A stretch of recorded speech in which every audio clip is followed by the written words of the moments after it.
টাকা ধার নিলে তা যেমন আমাদের উপর মানসিক চাপ সৃষ্টি করে, তেমনি সমাজে আমাদের ভাবমূর্তি ক্ষুণ্ণ করে সম্মানহানি করে।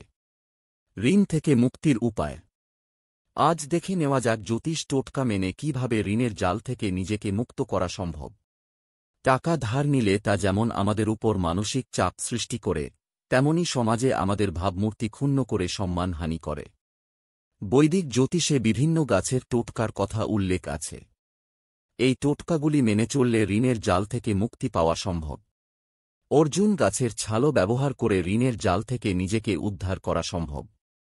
জেনে নিন অর্জুন গাছের ছালও কিভাবে ব্যবহার করলে পুরনো ঋণ থেকে আপনি উদ্ধার পাবেন। অর্জুন গাছের ছালও ব্যবহার করে ঋণমুক্তির উপায়। অর্জুন গাছের ছালও একটি লাল কাপড়ে মুড়ে তা ঘরে ঠাকুরের আসনে মা লক্ষ্মীর কাছে নিবেদন করুন।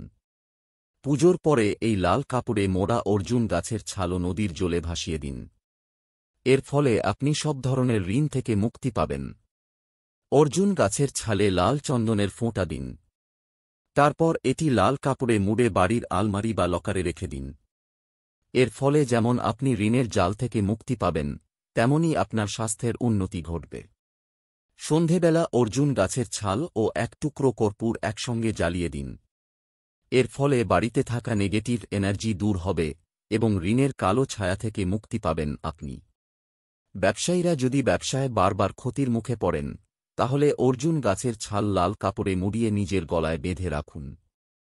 এর ফলে আপনি ব্যবসায় লাভ করবেন এবং সব ধরনের ক্ষতির থেকে নিজেকে বাঁচাতে পারবেন। জ্যোতিষ বিশেষজ্ঞদের পরামর্শ অনুসারে কোনো দরকারি কাজে বাড়ি থেকে বেরোনোর আগে সঙ্গে একটা রুটি রাখুন। পথে কাক দেখতে পেলে সেই রুটিটা কাককে দিয়ে আপনি এগিয়ে যান। এতে আপনার সাফল্যের পথ মসৃণ হবে। কোনো শুভ কাজে বাড়ি থেকে বেরোনোর আগে একটা পাতিলেবুর মধ্যে 4টে লবঙ্গ গুঁজে সেটা সঙ্গে রাখুন। বাড়ি থেকে বেরোনোর ঠিক আগে 21 বার বজরংবলীর নাম নিন। কোনো শুভ কাজে বাড়ি থেকে বেরোনোর আগে একটু মিষ্টিমুখ করে বেরোনো ভালো। এর সঙ্গে গণপতিকে স্মরণ করে বাড়ি থেকে বেরোলে আপনার উপর থেকে অশুভ দৃষ্টি কেটে যাবে বলে মনে করা হয়। জ্যোতিষবিদরা জানাচ্ছেন কোনো দরকারি কাজে বেরোনোর আগে বাড়ির মূল প্রবেশদ্বারের মুখে গোলমরিচ ছড়িয়ে দিন। এরপর ওই গোলমরিচের উপর পা দিয়ে বাড়ির বাইরে বেরোন আর পেছন ফিরে তাকাবেন না। এ ফলে আপনার কাজে কোনো বাধা আসবে না বলে মনে করা হয়। জ্যোতিষশাস্ত্রে মনে করা হয় যে প্রতিদিন তুলসী পাতা খেয়ে বাড়ি থেকে বেরোলে সব কাজে সাফল্য লাভ করা সম্ভব হয়।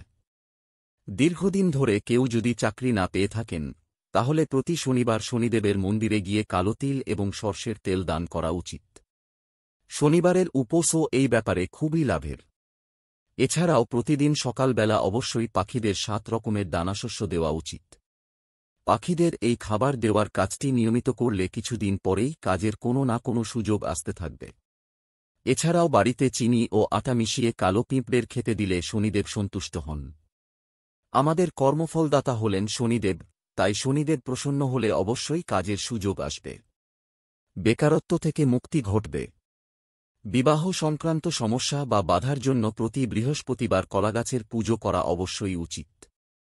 এই দিন তর্জনের নিচে যে অংশ থাকে তাকে আমরা বৃহস্পতি পর্বত বলে ডাকি। ওই দিন অবশ্যই ওই অংশে হলুদ লাগানো উচিত। এছাড়াও কাঁচা হলুদ দিয়ে স্নান খুবই লাভের। কাঁচা হলুদ না থাকলে স্নানের জলে অল্প একটুখানি হলুদ গুঁড়ো মিশিয়ে স্নান করলেও উপকার পাওয়া যায়। এছাড়াও বৃহস্পতিবার দিন অবশ্যই ঠাকুরকে হলুদ ফুল হলুদ মিষ্টি দিয়ে পুজো দেওয়া উচিত এবং হলুদ বস্ত্র পরিধান করা উচিত।